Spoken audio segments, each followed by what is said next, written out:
Esta segunda hora de programa, Leandro Santoro. ¿Qué haces, Leandro? ¿Cómo andás? Bien, Pablo. Bienvenido, gracias por estar acá. Respecto a esto que acabamos de compartir, se me ocurre que hay una discusión o que hay una narrativa en disputa, que es si todo este reacomodamiento de precios tenía que ocurrir sí o sí porque lo demás era todo ficción, y quizá ahí se puede explicar por qué hay un sector de la sociedad que aún con este deterioro de su calidad de vida todavía sigue teniendo alguna esperanza o acompañando incluso al gobierno de Javier Milei. ¿Cómo la ves? Que la combinación de factores que hizo Milei provocó deliberadamente una recesión. Probablemente había que corregir algunos precios relativos o algunas perillas de la botonera, pero que la forma en la cual él sincronizó el ajuste generó más daño del que hubiésemos deseado. A ver, había que corregir el tipo de cambio, todo el mundo sabía que el tipo de cambio había que corregir, pero sin embargo propuso una devaluación de 2% mensual, con lo cual no solamente generó un impacto sobre precios, sino que ahora lo tiene retrasado. El Estado tenía que revisar su política de regulación, sí, había algunas cosas que estaban sobrereguladas. Ahora, ¿qué es lo que generó? Y una libertad total, lo que provocó reacomodamientos abusivos por parte, por ejemplo, de la prepaga. ¿Era necesario, no sé, algún tipo de ajuste fiscal en materia de, no sé, de algún tipo de programa público, de algo que funcionara mal en el Estado? Sí, seguramente, había muchas cosas para corregir. Ahora, están provocando, o están haciendo, para mí, generando una provocación en realidad al tratar de ajustar sobre la salud y sobre la educación. La semana que viene vamos a tener una movilización de estudiantes universitarios. Sí. Entonces, en general lo que han hecho me parece que es absolutamente desmedido. Es como todo en este gobierno, es todo sobreactuado, todo... ¿había que corregir un poquito? Sí, hagámoslo. ¿Por qué sobreactúa el gobierno? No sé por qué sobreactúa, es un poco la personalidad de Milei también, ¿no? El desborde emocional, la idea de que todo es poco, de que... Pensé que hay una cosa de desmesura, no termino de entender por qué. Es lo que te digo, che, había que hacer una corrección del tipo de cambio, sí, 120%. Y había que corregir algunas regulaciones, sí, ahora desregular totalmente la economía. Ahora, Leandro, todo es así. Hay muchas consultoras que hacen un trabajo bastante parecido y en general no dan mucha diferencia en los números. Muy apoyado, para mí, en dos variables interesantes. Una que tiene que ver con el apoyo que tiene todavía Javier Milei, llamarle imagen positiva, y todos dan más o menos 50%, un poquito más o un poquito menos. Y otro elemento muy interesante es si tienen, o cuánto están dispuestos a aguantar la mala económica. Primero te pregunto, ¿por qué crees que todavía tiene, o que el presidente tiene, con todo esto generado, ese nivel de imagen positiva? Bueno, por varios motivos. El primero es que está cumpliendo con lo que dijo que iba a hacer. O sea, motosierra, licuadora, ajuste fiscal, todo esto él lo anticipó. Es más, creo que hasta se curó en salud en algún momento, porque dijo, miren que voy a generar una estanflación. Y la gente fue corriendo a Google a ver qué era estanflación, porque generó un pánico, pero lo anunció. En segundo lugar, porque creo que el tipo identificó un enemigo que le rinde, que es el Estado y todo lo que tiene que ver con el Estado. Hay un sector de la sociedad que cree que todo lo que gira alrededor del Estado, de alguna manera, o es casta o tiene algún tipo de privilegio. Entonces él anuncia que despide empleados públicos y en lugar de decir que va a echar 11.000 o 15.000, dice que va a echar 50.000. ¿Por qué lo hace? ¿Por qué exagera en esa cifra? Y porque hay parte de su electorado que le parece que 11.000 o 15.000 es poco, que había que haber echado más incluso todavía, ¿no? Entonces genera un sufrimiento en un sector de la sociedad que a otro sector de la sociedad le parecía que gozaba de privilegios injustos. Obviamente es algo que también está muy moldeado por lo que ellos llaman una batalla cultural, ¿no es cierto? Todo un trabajo cultural de tratar de estigmatizar a los que lo tiene muy bien claro, hay una decisión tomada de dar esa pelea. Claro, claro. Entonces creo que eso le rinde, ¿entendés? Él agarra y dice, si mañana dijera, por ejemplo, termino con todos los programas sociales, probablemente un sector importante de la sociedad lo aplaudiría. Incluso un sector de la sociedad que se vería perjudicado, porque vos sabés que cuando inyectás guita en la economía, no necesariamente el que cobra un plan social, pero el que trabaja en el mercado interno porque tiene un kiosco, un almacén o lo que sea, también siente el impacto en el bolsillo si hay menos guita circulando en la calle. Pero bueno, esto hasta acá le funcionó. Y lo otro es que evidentemente el contrato social que la gestión, el gobierno de Alberto tenía firmado con la sociedad, se incumplió en muchas cláusulas, y entonces hay un sector de la sociedad que le adjudica al gobierno de Alberto buena parte de las cosas que están sucediendo hoy. Leandro, Hoy Patricia Bullrich, a raíz de la situación en Israel, dijo, la neutralidad no es la posición argentina, los mensajes políticamente correctos, como llamar a la paz, no es la posición argentina, básicamente acompaña a Israel en el conflicto. ¿Cómo lo ves? Waldo Wolf fue más o menos en el mismo sentido. ¿Qué opinión tenés? Todo es una sobreactuación. Milei disfrazado de militar para recibir a la generala de las 4 estrellas, viste el comité de crisis con el ministro de Salud sentado ahí que nadie termina de entender bien qué carajo estaba haciendo, suspenden el viaje y entonces todo es una sobreactuación. Ahora, lo que yo creo que es una irresponsabilidad sobreactuar en este tema, ojo. Porque obviamente toda la solidaridad con el pueblo de Israel, no hay que ser indiferente, yo coincido con que las señales tienen que ser claras, pero me parece que la Argentina está jugando en un tablero donde primero no tenemos ficha y segundo me da la sensación que quienes están tratando de ganar algún tipo de protagonismo no sé si son del todo conscientes de las consecuencias que puede traer un error en ese tablero, ¿viste? El presidente dice, ya estábamos en el radar. Una cosa insólita, ¿viste? Hace 30 años, obviamente, o sea, la Argentina tuvo lamentablemente que padecer 2 terribles atentados, ahora se va a cumplir 30 años del aniversario al atentado de la AMIA, pero me parece que es también, digamos, es una desmesura más del presidente, o sea, hace 30 años que nosotros no teníamos en la agenda pública de nuestro país un debate sobre la posibilidad de ser objetivo terrorista, ¿no? O sea, a ver, el año pasado no lo discutíamos. Sí, claro. ¿No? En el gobierno de Macri no lo discutíamos y estaba Patricia Bullrich también de ministra de Seguridad. En el gobierno de Macri no estábamos discutiendo a ver si tenemos por alguna declaración o por alguna... porque fueron muchas las provocaciones, ¿no? O sea, el tipo agarra y dice, voy a trasladar la embajada a Jerusalén y resulta que hay una resolución de Naciones Unidas que se lo impide y después no se da cuenta que esa es una embajada que se aprueba por ley, con lo cual debería sacar una ley. Entonces, y va incluso a los Estados Unidos y hace una sobreactuación y no se da cuenta que Biden es el que está diciendo... Ojo con la política con la política militar de Israel porque hay una tensión entre Netanyahu y Biden y el tipo habla de lo que no sabe y se mete en el medio de un quilombo. O sea, es muy raro lo que está pasando. Yo creo que es como la exageración de todo, y en este caso de la política exterior, para generar batalla cultural adentro del país. Puede decir que nos pone en riesgo formalmente. Yo tampoco quiero ser un imprudente, ¿viste? O sea, yo creo que él está siendo imprudente.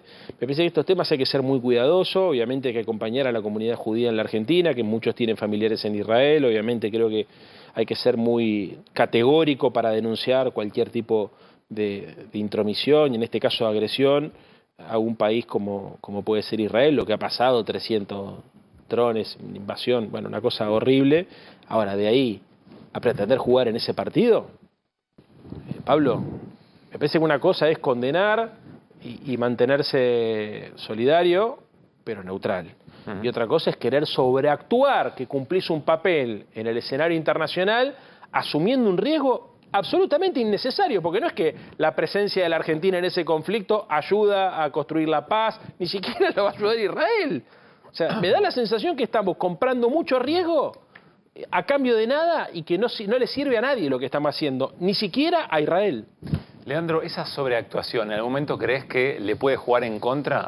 Si todo lo que hoy el presidente siente que lo legitima, ¿en algún momento crees que pega la vuelta? No sé, quizá cuando cambien esos números de imagen positiva que recién comentábamos. Yo creo que sí, pero bueno, a ver... ¿Y qué determina eso? ¿Cuál te parece el punto de quiebre? Porque insistimos, recién lo que mostramos con Hernán es muy evidente. Incluso el presidente dice, la sociedad o el 70% está peor y sabe que está peor, pero aún así cree que efectivamente hacia adelante hay una Hoy hablaba con un amigo mío más grande, casi 70 años, y me decía, yo estuve en Córdoba un día antes del Cordobazo, 1 o 2 días antes del Cordobazo, y no sentía que iba a haber una explosión social.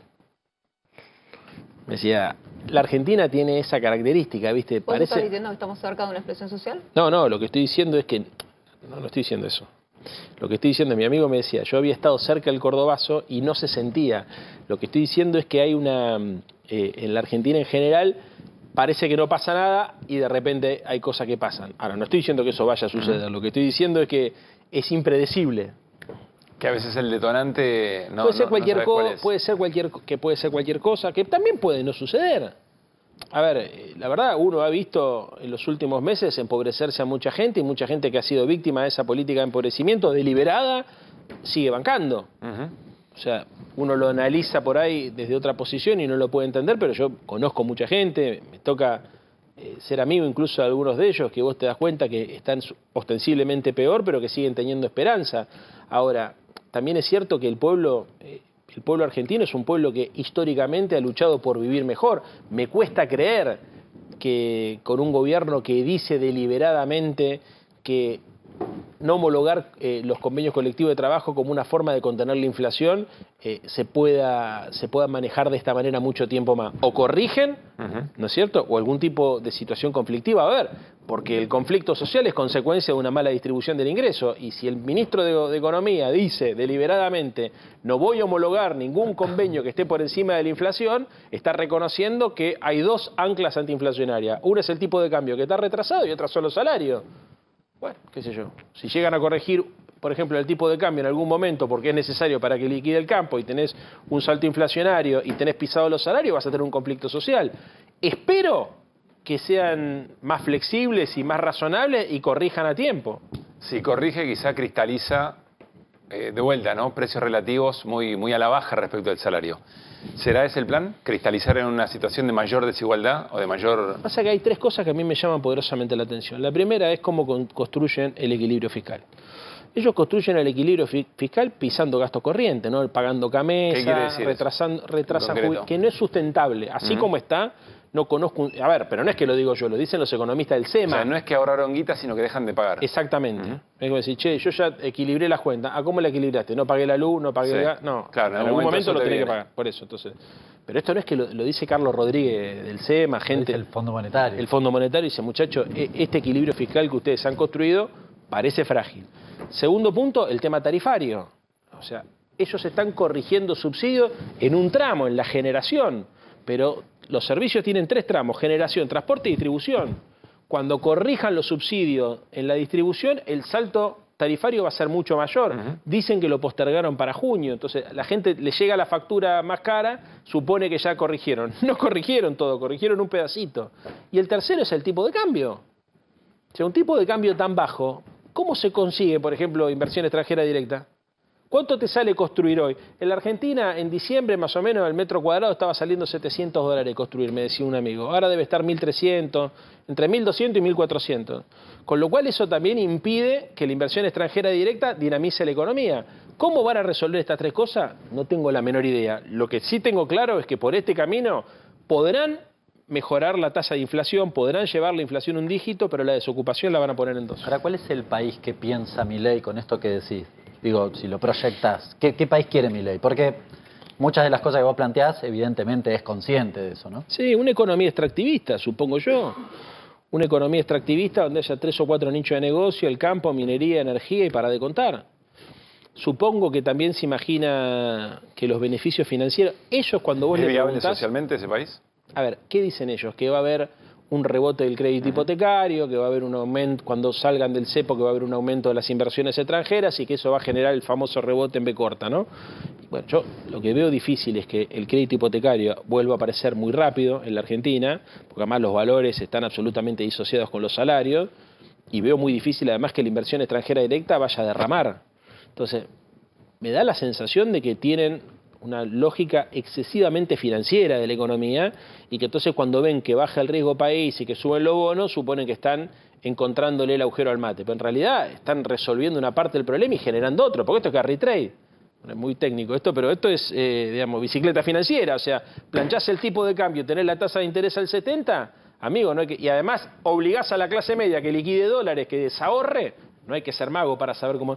Pero bueno, ustedes ya lo han dicho, Mario, y Hernán lo ha dicho, 50 millones de oportunidades. Che, esto es Martínez de O, esto es Menem, es Cavallo y esto es Macri. Y va a terminar como terminaron los otros 3 procesos. Leandro, ¿de qué manera la oposición crees vos que tiene que construir en este momento? ¿Cuál es la sensación ahora? ¿Que no hay dirigencia capaz de interpelar a los sectores que no están acompañando a Javier Milei, o que le ofrecen a quien acompaña pero le duele alguna alternativa, pero que quienes más están aglutinando, digamos, ese malestar son los sectores afectados?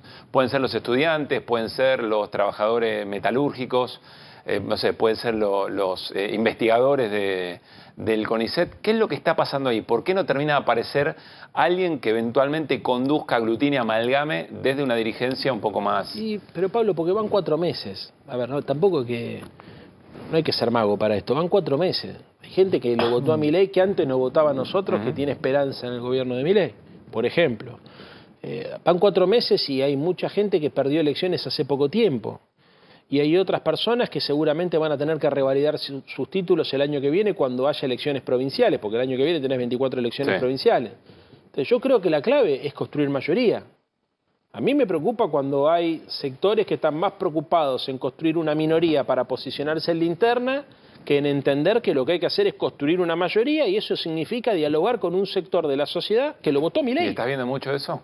Sí, y además estoy viendo difícil el diálogo entre los 2 hemisferios de la Argentina.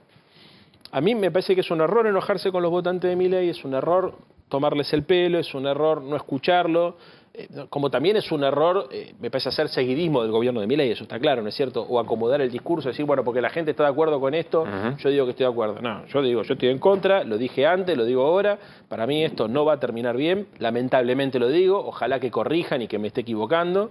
No va a terminar bien significa que va a haber menos empleo, menos poder adquisitivo del salario, la distribución del ingreso va a ser más regresiva, va a haber más tensiones sociales, más inseguridad, más gente durmiendo en la calle. Esto para mí ya lo vimos. Dicho lo cual, hay un sector de la sociedad que lo votó a Milei, que no es Milei. Entonces, que uno está obligado a ver, hay muchos pibes que lo votaron a Milei, hay muchos laburantes que lo votaron a Milei, esos eran votantes históricos de nuestro espacio político. Entonces hay que tratar de entender qué fue lo que les pasó. Hay que tratar de entender en qué nos equivocamos. Digamos, por ejemplo, yo creo que nosotros tenemos que repensar un discurso sobre el Estado. Si nosotros decimos queremos defender solamente el Estado y nada más, la gente va a pensar, con razón, que queremos mantener un Estado que en un montón de aspectos no funcionaba. No, hay que pensar en un Estado eficiente, eficaz, en un Estado que cumpla con sus funciones. O hay que pensar de qué manera garantizamos que los pibes tengan oportunidades, no solamente empleo formal en el sector industrial de la economía, que además creo que tiene que haber política industrial. Pero digo, hay un montón de pibes que hoy, y pibas, que no se imaginan laburando en una fábrica, que se imaginan programando para afuera, no sé, generando otro tipo de emprendimiento. Eso implica un tipo de economía para lo cual nosotros teníamos poco discurso, porque teníamos un discurso excesivamente planteado en una Argentina del siglo XX, en una Argentina industrial. Para mí nosotros tenemos que tener en la cabeza un esquema mucho más diversificado. Hay que tener un discurso para el campo. No puede ser que el peronismo y el panperonismo esté peleado con el campo, hay que reconciliarse con el campo. Hay que tener un discurso para la industria.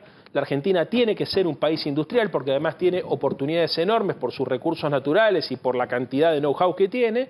Y hay que tener un discurso para la economía del conocimiento, para esos pibes y esas pibas que se imaginan laburando en una dinámica muy diferente a la del siglo XX. Si tenemos esas 3 cosas, se puede construir una mayoría. ¿Hay que tener un discurso o hay que tener formas de ejecutarlo? Primero un discurso y después forma de ejecutarlo. Porque primero siempre vos tenés una idea, ¿no? Y esa idea tiene que ser una idea conceptual y metodológica. Cuando digo discurso no digo piribiri, lo que estoy diciendo es una articulación política, teórica, práctica, una mirada profesional de cuáles son los problemas de los argentinos. Te lo pregunto porque dentro de un par de años vamos a tener que volver a votar presidente. Ustedes como oposición, ¿qué están trabajando para esto que vos decís? Va a haber un mundo peor. Bueno, como oposición, ¿dónde estamos trabajando? ¿Dónde vos decís, che, acá estamos trabajando en esto para mejorar la pobreza, el trabajo? Bueno, y esto que te estoy diciendo, a ver, por ejemplo, ¿qué hay que hacer con los recursos naturales en la Argentina? Es una discusión. Hay que industrializarlo, no hay que industrializarlo, hay que dejar, por ejemplo, con los recursos hitícolas, con los hidrocarburíferos, ¿no? Yo creo que hay que ponerlos al servicio de un proyecto de desarrollo. ¿Qué es lo que hay que hacer, por ejemplo, con la matriz tributaria? A ver, es imprescindible que haya una matriz tributaria que favorezca el desarrollo económico y que desaliente la especulación. ¿Qué hay que hacer, por ejemplo, con la economía del conocimiento? O sea, la verdad que muchos de las empresas, primero de las startups y de las empresas que pegaron el salto en la Argentina, pegaron el salto por la ley de economía del conocimiento, primero de Néstor y después del gobierno del Frente de Todos. Muchísimas de esas empresas, muchas de las cuales hoy son unicornios. Ahora, lo que es insólito, y no estoy defendiendo el modelo de negocio, pero estoy diciendo algo que me parece que necesitamos reflexionar, es que esas empresas nos sientan enemigos, cuando en realidad pudieron crecer, entre otras cosas, porque hubo una visión de futuro articulado por un proyecto nacional y popular. Entonces, esa idea nos tiene que llevar a pensar cómo nos reconciliamos con esos sectores y cómo ayudamos a otros emprendedores que tienen un montón de ideas pero que hoy no tienen línea de financiamiento y que necesitan que el Estado los ayude a desarrollar sus ideas, a colocar sus productos, a incentivar, a innovar. A ver, Leandro, vuelvo un cachito sobre la dirigencia opositora. Hace unos días Andrés Larroque, funcionario del gobierno de Axel Kicillof, dijo: si alguien critica a Kicillof, anda en una. Mariano Recalde le responde por estas horas y dice: si alguien critica a Kicillof, anda en una, pero si alguien critica a Cristina, anda en una peor. Y a eso se sumó Mario Seco, intendente de Ensenada, también uno podría decir de paladar, mío, no me quiero meter de en paladar ese duro, digamos, ¿no? ¿Qué decía esto? Mira. El respeto a Cristina lo tenemos todo, ¿no? Eso está claro, ¿no? El tema es que muchas veces los que rodean a Cristina terminan, vamos a decir, haciendo estas pelotudeces, estas cagadas que se mandan. Leandro. Es un fenómeno este Mario. ¿Cómo? Es un fenómeno este Mario. Porque viste que la metáfora siempre... Sí. Yo creo el fin de la metáfora, Iván. Creo que se necesita de todos. Hay que ser inteligente, hay que ver cuáles son las compañeras y los compañeros que están en mejores condiciones para competir, hay que tratar de bajar el tono de la disputa interna y ponerse a laburar para un proyecto de país, ¿viste? Yo, creo que... Pero más allá de los egos, que seguramente los hay, ¿cuál es la discusión? La discusión es si las internas fueron muy fuertes y degradaron al gobierno de Alberto Fernández. Las discusiones fueron que no se negoció bien con el fondo, que no alcanzaban los salarios, que no dio la nafta. La discusión del pasado hay que darle en reserva. Hay que darle en reserva. Tratar. A veces digo esto y a veces yo mismo caigo también en la tentación de poder hacer un comentario porque somos todos humanos y todos tenemos resentimientos o frustraciones y eso pesa. Las personas no somos solamente máquinas que razonamos, sino también somos seres sintientes. Sí, claro, seguramente te sentís muy expuesto. Todos. Pero yo creo que la única solución es la de tratar de discutir el futuro, porque a la gente, viste, qué fue lo que pasó en el 19, en el 20.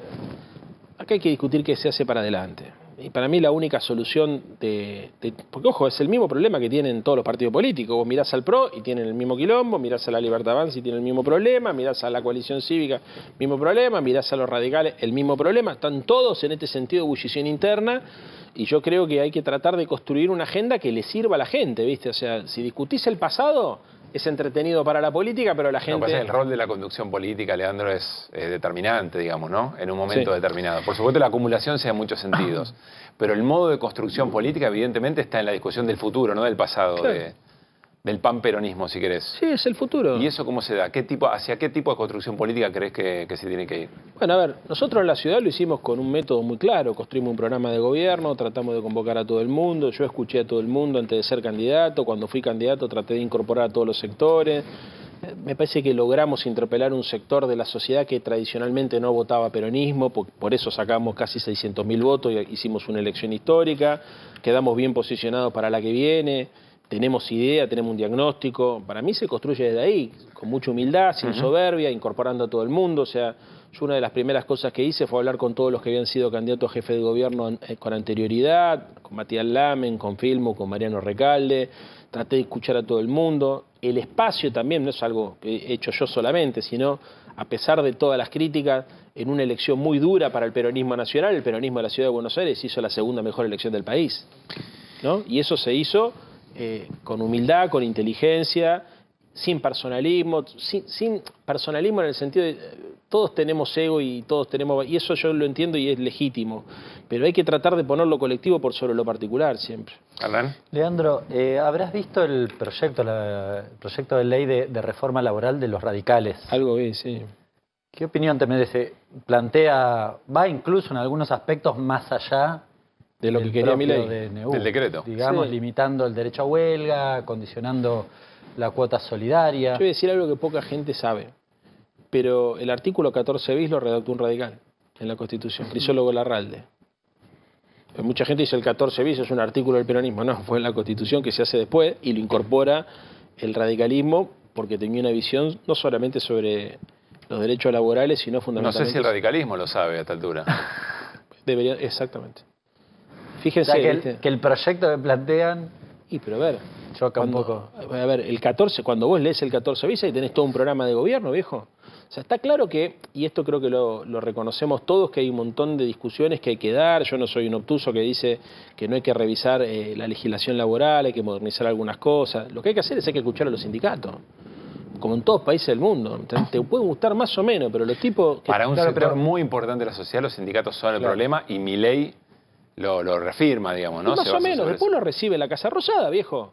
¿Qué es el doble discurso? Cuando yo lo escuché, la semana pasada lo escuché al ministro del Interior diciendo que más allá de la opinión que él podría llegar a tener sobre los secretarios generales de los gremios, eran los sectores que representaban al movimiento obrero, al trabajo formal en la Argentina. Y está bien.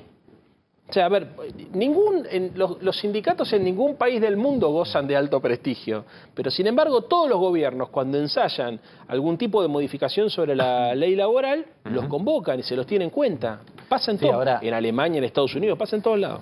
Hay una política de estigmatización del gobierno muy clara. Te cambio el ámbito, pero el análisis es más o menos lo mismo. Hoy tuiteó Marcos Galperín, no sé si lo leíste. A raíz de la posibilidad de que a través de billeteras virtuales se pague, entre otras cosas, los planes sociales y demás. Dice, bueno, es tal el placer de cortarle el curro a todos los gerentes cooperativistas de la pobreza y de los piquetes que lo hacemos gratis. Este servicio lo hacemos gratis, por cierto, no es gratis porque básicamente ganan plata con la administración de esa misma plata. Pero hay una estigmatización, porque además ni siquiera los planes se pagaban, digamos, con intermediarios, sí, no había intermediarios. Bueno, yo no puedo creer como un empresario tan importante como Galperín se mete en ese barro. Y te voy a decir una cosa que yo sé que a muchos de los nuestros no les va a gustar. Yo creo que habría que tener una buena relación con Galperín, viejo. Habría que tratar de, como con todos los ¿Qué sería una buena relación con Galperín? Porque no sé si quiere Galperín. Y bueno, yo tampoco sé. A ver, este tipo de cosas no contribuyen esto que estoy diciendo. Pero es lo que creo. A ver, un país como el nuestro, que tiene pocas... A ver, es la segunda empresa o la primera empresa más importante del país. Y el tipo vive en Uruguay. Yo sé que hay un montón de cosas que son provocadores. Tuitea a veces como si fuera, viste, un militante de la Libertad Avanza. Pero nosotros deberíamos... A ver, yo creo que hay que salir del sesgo antiempresario en el cual nos pusieron y nos hemos puesto solos, las dos cosas. ¿Por qué? Porque eso impide la posibilidad de pensar un modelo de desarrollo. Yo creo que hay que construir un modelo de desarrollo y para eso, así como Néstor Kirchner en su momento, por ejemplo, hablaba con Mañeto, hablaba con Roca, porque entendía que en ese contexto era importante reconstruir una burguesía nacional y tener un discurso desarrollista para que incluso se puedan plantear políticas de redistribución, pero también tenía que haber una política de crecimiento. Hoy creo que deberíamos hacer un esfuerzo y tratar de acercarnos. O sea, obviamente que si hay un exceso, una provocación, hay que marcar la diferencia. Pero como te digo una cosa, te digo la otra. Me parece que tiene razón Hernán, hay una estigmatización ahí, hay una carga, hay un prejuicio ideológico ahí atrás. Dicho lo cual, también te digo, yo quiero vivir en un país donde el empresario más rico de nuestro país elija vivir en la Argentina. Y aunque el tipo no quiera, voy a hacer el esfuerzo para que... Pero el esfuerzo que te va a pedir Galperín es que lo exceptúe de una enorme cantidad de impuestos que decidió pagar o que quiere... Pero todo lo contrario, él tiene un beneficio fiscal de 100 millones de dólares por una ley que sacamos nosotros, que yo creo que hoy es un abuso. ¿Y cómo haces para vincularte? Si la verdad, yo repasaba mientras hablaba, digo, la ley de conocimiento, en la campaña electoral Massa le suspendió la aplicación del mecanismo de pago porque criticaba justamente Mercado Libre o Mercado Pago, la operatoria del mecanismo de pago. Yo te voy a decir una cosa. Es decir, hubo muchos gestos. A mí me preocupan tres cosas. Primero, ganar elecciones. Segundo, saber qué hay que hacer. Y tercero, durar. Yo creo que si nosotros no miramos estas tres cosas, no se va a entender lo que voy a decir. Hoy el mundo se discute si es gobernable o no es gobernable la democracia. No es algo que estoy inventando acá. Entonces, creo que para que la democracia sea gobernable hay que hacer el esfuerzo por despolarizar. Eso no significa entregar banderas, de ninguna manera. Es más, te estoy diciendo yo, mirá, hay un beneficio fiscal que para mí es un exceso. El tipo tiene un beneficio fiscal que debería ir para una pyme. Estos 100 palos que se ahorra en carga y en ganancias, ¿no es cierto? En cargas sociales y en ganancias. Hay otras empresas que no tienen ese acceso y esta empresa, una nota de Infobae, no es una nota de Página 12, hace una descripción perfecta de esto. Dicho lo cual, hay que hacer un esfuerzo por tratar de despolarizar la Argentina. O sea, para vos la salida de Milei es un gran acuerdo político de todos Para los mí la sectores. salida de Milei es la vuelta a la racionalidad. O sea, Milei no cree en el consenso, no cree en la negociación, no cree en el diálogo, cree en la polarización permanente. Y yo lo que creo, siendo una persona que vive en un barrio de clase media como Boedo, que la gente no quiere vivir todo el tiempo en un quilombo. Que puede que los militantes tengamos la sensación de que todo se resuelve peleando. Ahora, no se resuelve todo peleando, es peleando y acordando, las dos cosas. Tampoco creo que todo sea negociación y consenso, porque cuando todo es negociación y consenso, ahí es donde entregar las banderas. Lo que estoy diciendo es un equilibrio razonable, viejo. O sea, a los empresarios importantes de la Argentina hay que tenerlos presentes. Como te estoy diciendo, si vas a hacer una reforma laboral, aunque no te gusten los secretarios generales de los gremios, tenés que tener a los sindicatos sentados en la mesa. Lo que yo estoy diciendo, yo sé que parece una anomalía, pero les juro que en el mundo funcionan así las cosas, ¿viste? O sea, tenés a los empresarios, tenés a los secretarios generales de los gremios, escuchás a los partidos políticos, no le decís a tu aliado político que es un miserable, tratás de incorporarlo. Hay cosas que se pueden arreglar, hay cosas que no se pueden arreglar. Las que no se pueden arreglar se tratan de resolver más adelante, se buscan acuerdos en función de un sentido patriótico nacional que hoy parece inexistente en la Argentina porque todo es faccioso. Entonces, ¿cómo hacemos para gobernar una democracia donde todas las corporaciones tienen la sensación de que tienen que ir sobre el Estado para sacar una tajada? A ver, Lando, te quiero preguntar, sos diputado nacional, te quiero preguntar por el Congreso. Me da la sensación que el Congreso dio muestras de una interesante actividad política. Está funcionando la política en el Congreso Sí. a partir de la avanzada inicial de Milei con la ley bases y el decreto. ¿Qué es estamos a 40 días del 25 de mayo más o menos? ¿Qué significa el Pacto de Mayo? Así como lo planteó Milei, una extorsión.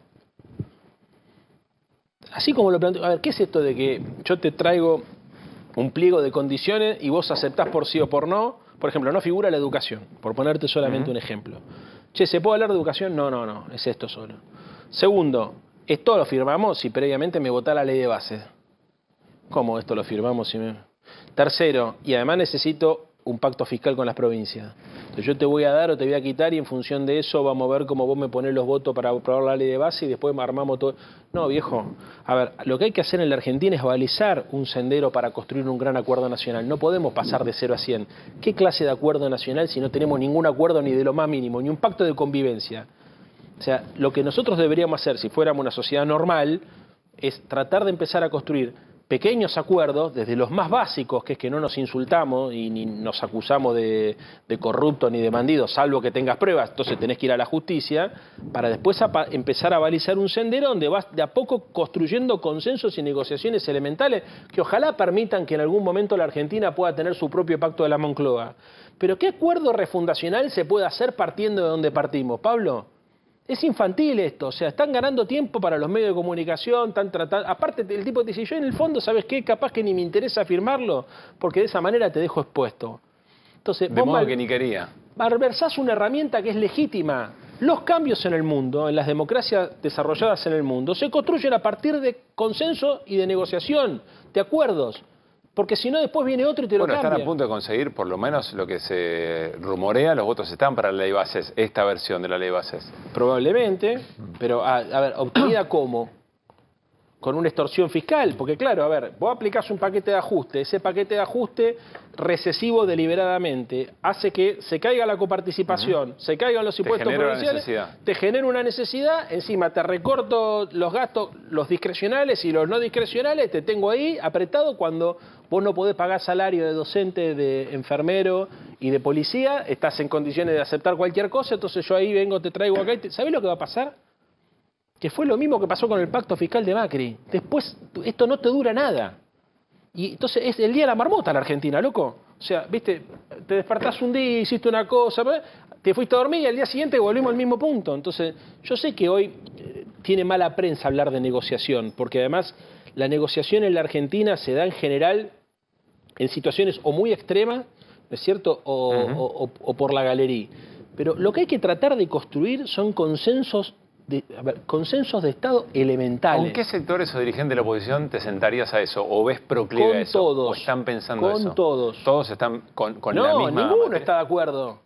A ver, yo lo que estoy diciendo es, esto es un ejercicio, porque vos tenés que construir el ejercicio, primero de tener un diagnóstico común. A ver, ¿qué estamos...? Si todos piensan, por ejemplo, que los problemas de la Argentina son estos, pero no incluimos estos otros. Por ejemplo, nosotros hemos tratado durante muchos años de poner la discusión sobre la restricción externa y la ausencia relativa de dólares, ¿no? Entonces, bueno, a ver, voy a poner un ejemplo para que se entienda. La emisión de peso, la abundancia de peso y la escasez de dólares deberían lograr en algún punto un acuerdo general.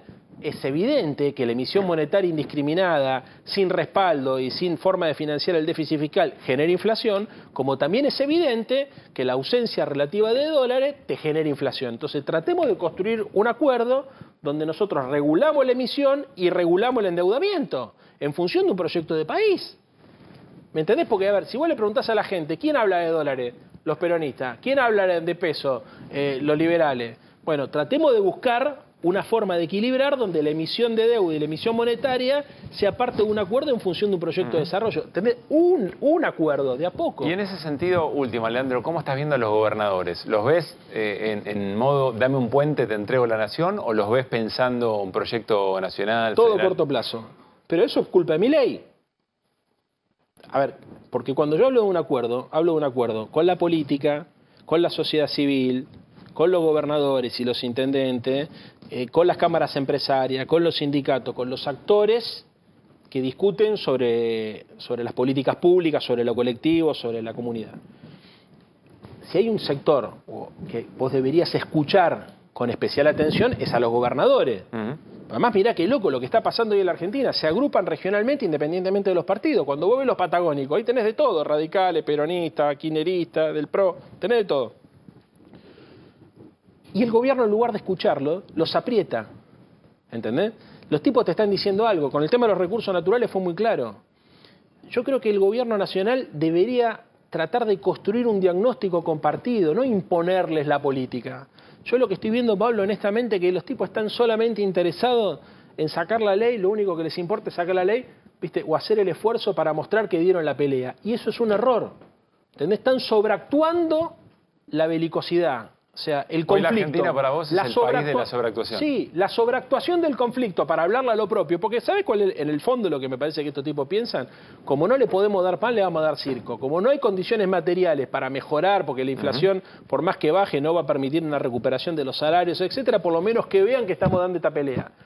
Esa circunstancia te puede servir, incluso hasta capaz que llegás al 2025 competitivo. Ahora, no resuelve los problemas de la Argentina. No lo resuelve. O sea, yo creo que, honestamente, y no estoy diciendo que se pueda acordar todo no se puede acordar.